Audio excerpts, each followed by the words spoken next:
Hey there, my friends. My name is Dave Wood, and I wanted to welcome you to the Daily Shortcut. There are a couple of things that I want to cover before getting into the real content of today's episode to help you understand the psychological framework to overcoming objections effortlessly the moment you hear them, and actually even before that. See, first I wanted to find what an objection actually is and help you understand it, and also what it's not. See, the selling process in any business, especially if you're in a network marketing opportunity or whether you're in an online opportunity, can be thought about as if it's in a series of steps. There's actually 6 steps, and today I'll share the first 3 steps in this episode through the content that I'm going to be sharing. Now, each of these steps is actually the same, whether it's using a traditional method like presenting one-on-one face-to-face, that would be called like a old school, or whether you're using a new school online marketing method, for example, like doing a group meeting on a Zoom or a Google Hangout. It's important to discover that even though the methods of moving through this process in each school are different, you're actually doing the exact same thing. In other words, no matter how you're doing it, you're accomplishing the same purpose in each of the steps. Now, for the sake of objections that you experience, let's cover only the first 3 steps, because there's a common mistake that I see people making that leads to not getting the exact result that you want. If you make this mistake, it's going to sabotage your results before you ever have the potential to really get them. Now, let me go through, to start, the first 3 steps of the selling cycle, and so let's get right into it. Step number 1 is actually going to be building rapport, which you can only do after you interrupt somebody's attention. One of the biggest mistakes that people make with marketing, with sales, with overcoming objections in the first place is that they never actually even have a strong rapport with their prospects before going into phase 2. If you don't have a rapport, there's no purpose in trying to sell unless you're just guessing. This way of thinking is the single cause of people on the outside either not seeing your offer as either something that they want or trusting you as the person that's going to help them solve that problem. See, if you don't have a good rapport, which is a responsive connection with your prospects, you're never going to really know the real objections, because they're not going to tell you their objections. They're not going to communicate them to you, and they're just going to kind of stop responding to you entirely.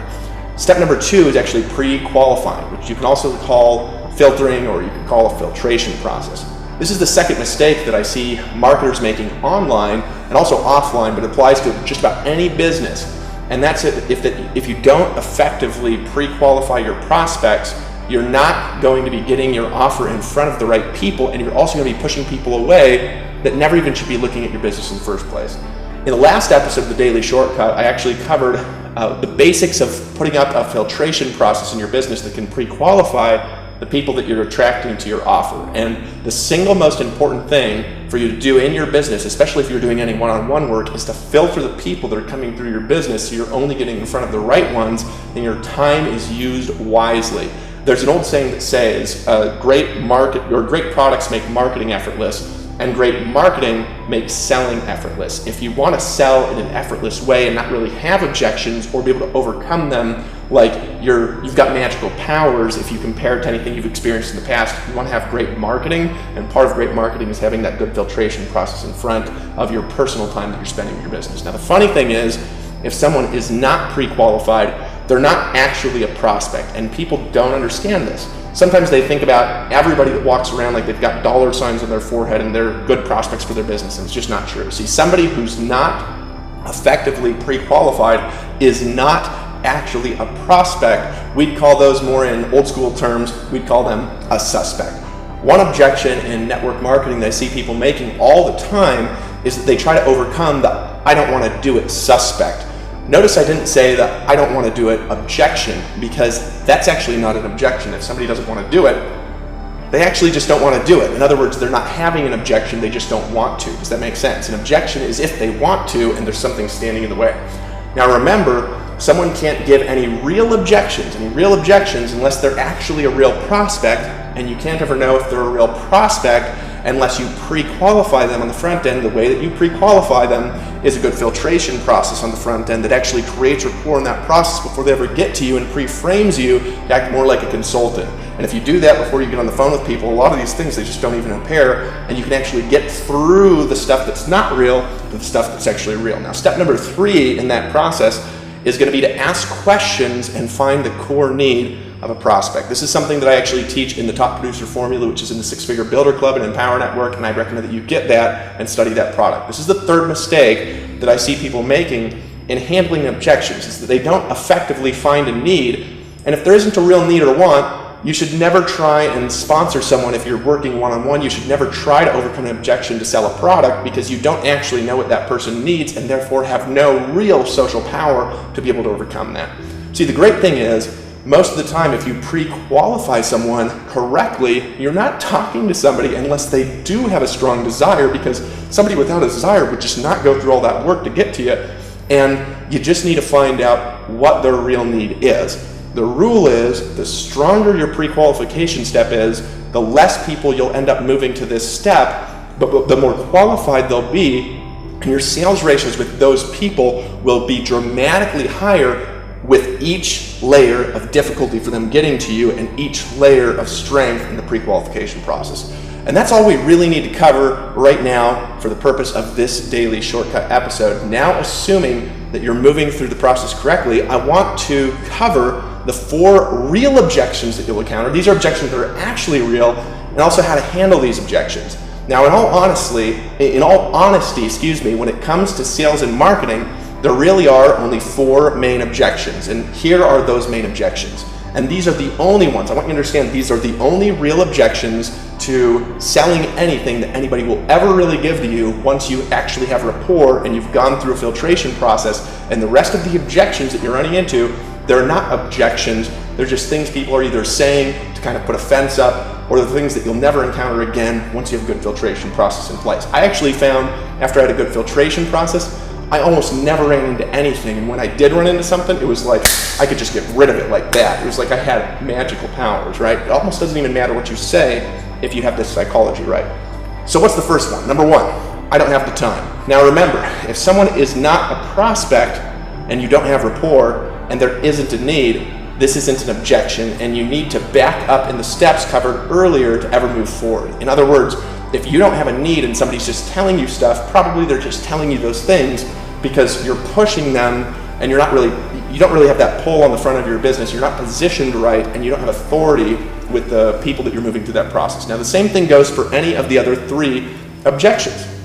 Number 2 objection that people have: I don't have the money. This is actually one of the easiest objections in the whole world to overcome if it's actually a real objection. In other words, if somebody actually has no money, it's actually easy to overcome that and help them come up with resources to buy whatever it is that they want to buy. It's that if they're giving you this as kind of a front, I'm going to talk about that here in a second, then you're trying to overcome something that's just bullshit. I'll talk about that here in a sec, but I want you to understand the problem people have is that they try to solve it when it's not real.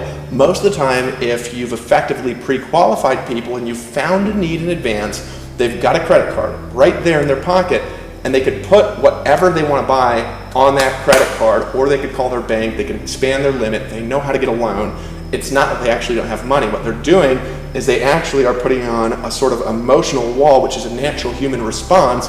It's a natural human thing, in other words, to put up a sort of wall and to say, oh no, in order to protect yourself from making bad decisions. It's no different than if you walk up to a hot girl in a bar and be like, hey, you're hot, could I get your number? No matter who you are, she's going to put up some sort of a wall. Now the guy without any confidence, right, what's he going to do? He's just going to kind of walk away, and a guy with confidence is going to be like, bullshit, and just start cracking jokes, and she'll laugh and she'll give him his number most of the time if she's single, right? It's no different with your prospects. The reality is that they do have the money that it takes to buy your product or service, but they're just saying that they don't have the money because it's something that people naturally do in the process of making decisions. Most of the time when people actually say this, the actual objections that they actually have is one of the following things.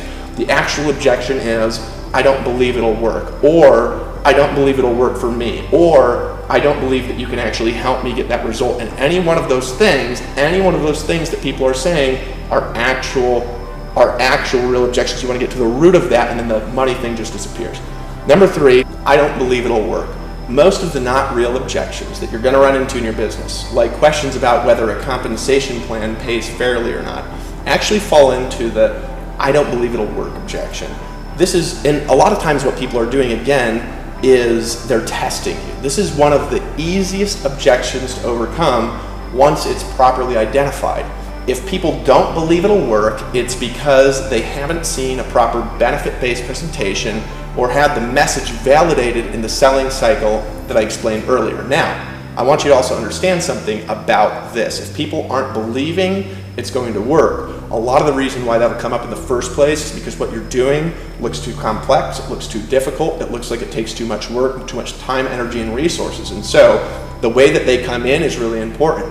If you're building a business that relies on your ability to duplicate through large groups of people, what you actually want people to experience as they're coming in is you want them to say a few things inside their mind. You want them to say, I could do that. That's the biggest thing, right? That's the biggest thing you want them to say. You want them to be able to say, I wouldn't mind doing that.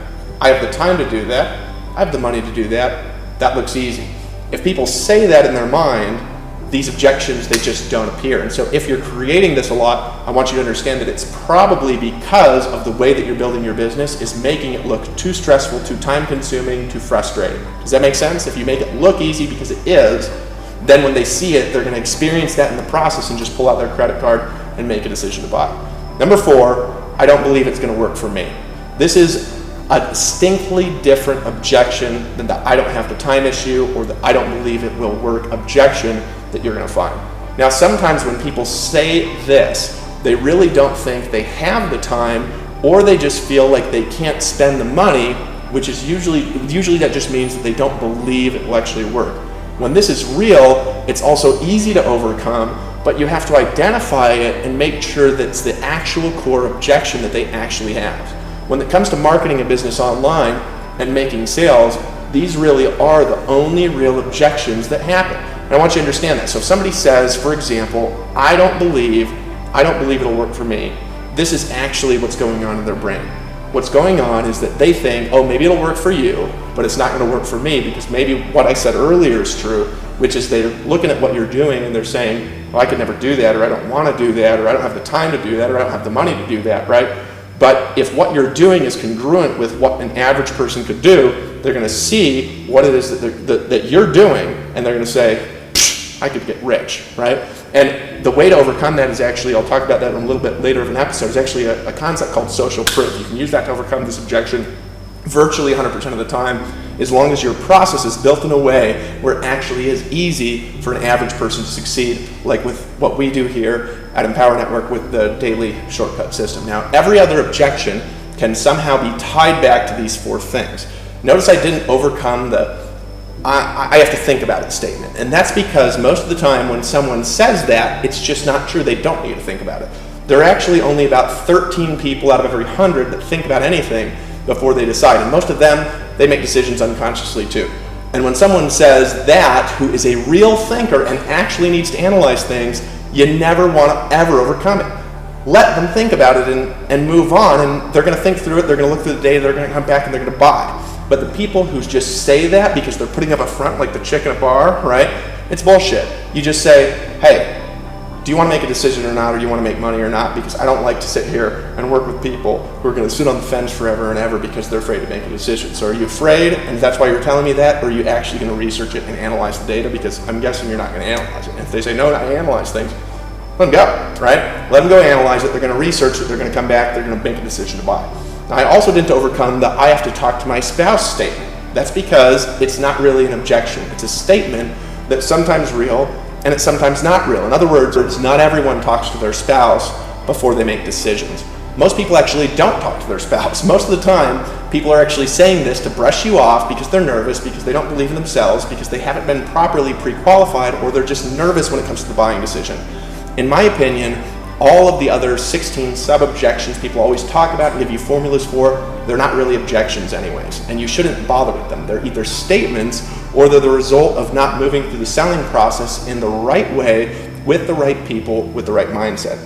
So how do you overcome actual objections? Isn't that this is the part where it gets fun. There's only 4, now it becomes a lot easier to learn how to overcome them because the process is actually simple. Now remember, you have to be moving through this sequence properly or this isn't going to work for you. But let's assume that you are moving through it properly and you're using, for example, our system to pre-qualify people, so you're only getting in front of people that actually are buyers. Now here's how I like to do it, and it works out pretty well most of the time, and if you follow this, it's going to get you big results. Step number 1 is you want to qualify the objection to just see if it's real, because I've talked about them being not real a lot today.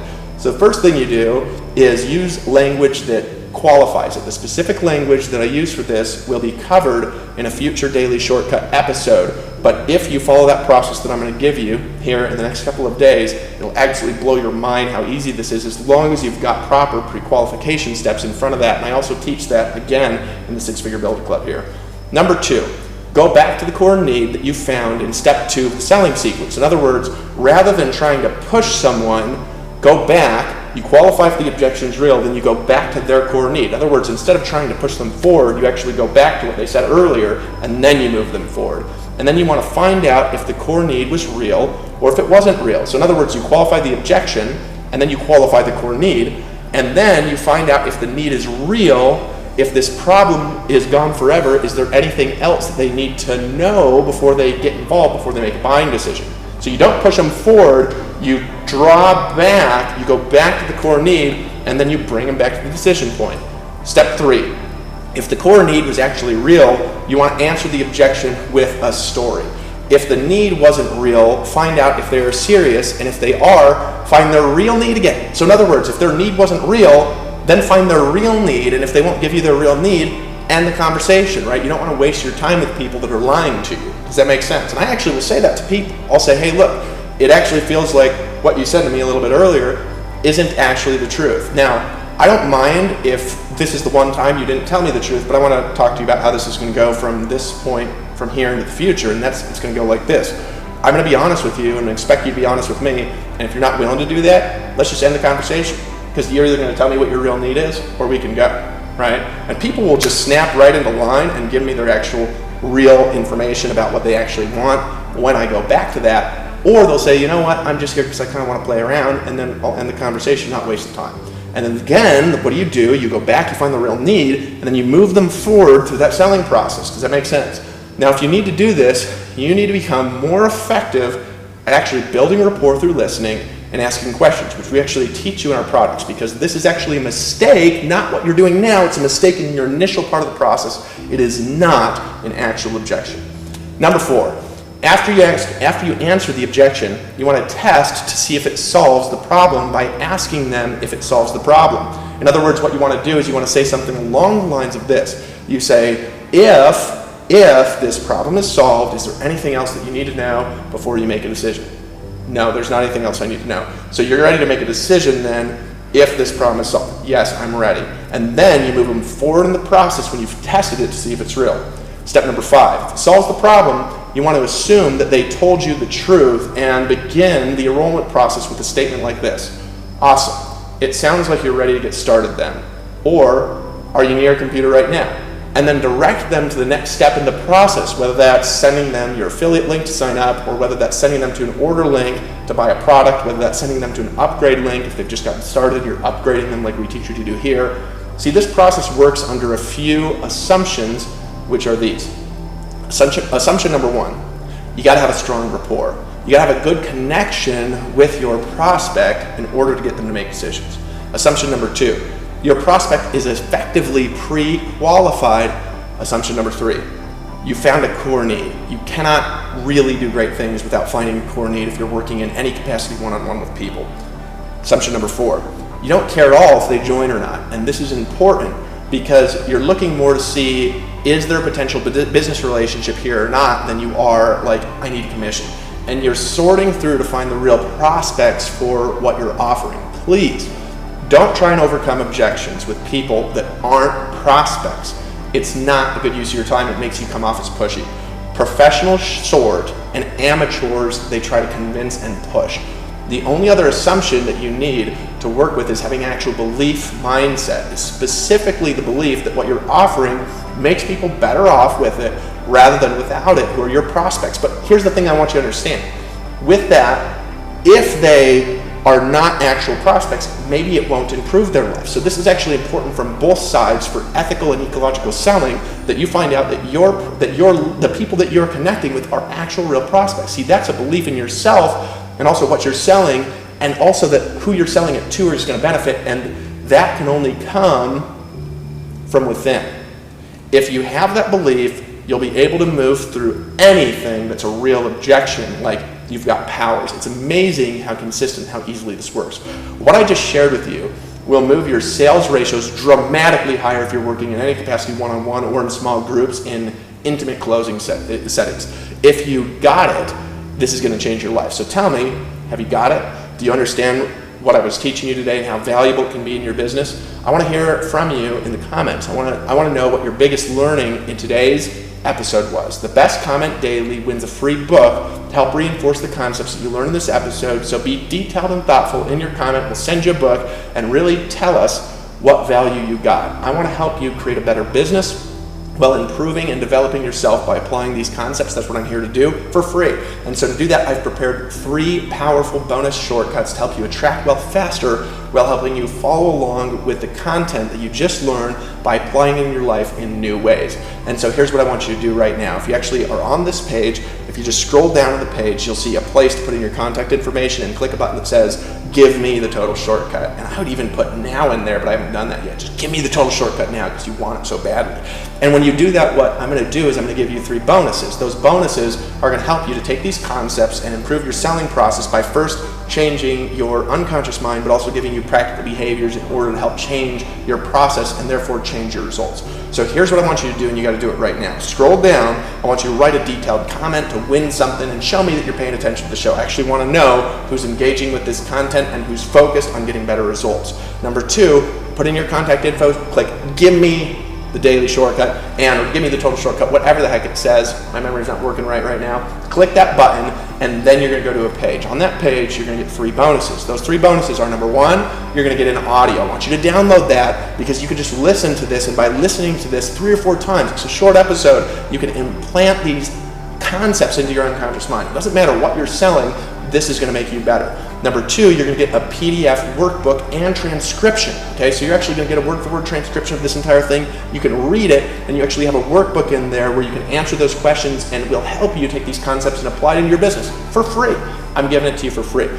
The third thing is this. I want you to take advantage of what we've got here in the Total Shortcut system. You can do that by actually clicking on the 3rd button and by getting the trial membership of the Total Shortcut system today. Okay, and by doing that, we're actually going to give you a strategy for building a better business, building a better life at the same time, while multiplying your success and your wealth one day at a time, one daily shortcut at a time. My name is Dave Wood, and I have been your host today. I will see you in tomorrow's episode.